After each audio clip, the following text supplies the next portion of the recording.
ജ്ഞാനപീഠ പുരസ്കാരവുമായി ബന്ധപ്പെട്ട ചോദ്യങ്ങൾ net set പരീക്ഷകൾക്കും അധ്യാപക പരീക്ഷകൾക്കും ചോദിക്കാൻ സാധ്യതയുള്ളവയാണ്.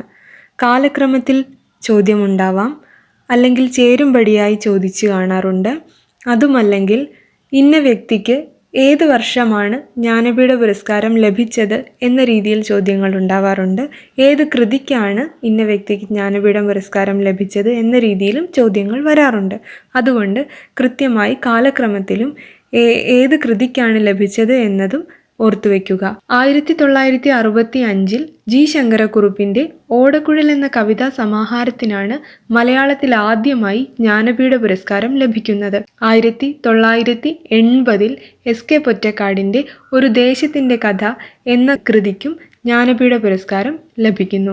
1984 തകഴി ശിവശങ്കരപിള്ളയ്ക്ക് സമഗ്ര സംഭാവനയ്ക്കുള്ള ജ്ഞാനപീഠ പുരസ്കാരം ലഭിച്ചു. 1995 എം ടി വാസുദേവൻ നായർക്കും സമഗ്ര സംഭാവനയ്ക്കുള്ള ജ്ഞാനപീഠ പുരസ്കാരം ലഭിക്കുകയുണ്ടായി. 2007 ഒ എൻ വി കുറുപ്പിനും സമഗ്ര സംഭാവനയ്ക്കാണ് ജ്ഞാനപീഠ പുരസ്കാരം ലഭിച്ചത്.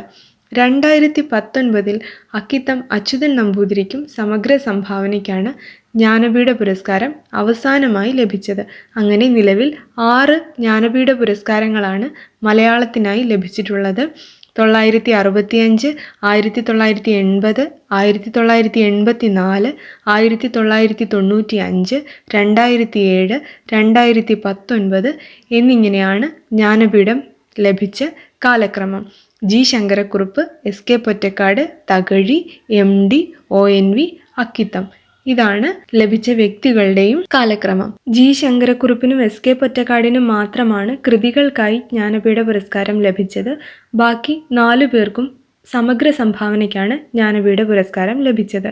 അതുകൊണ്ട് ഓർത്തിരിക്കാൻ വളരെ എളുപ്പമാണ്.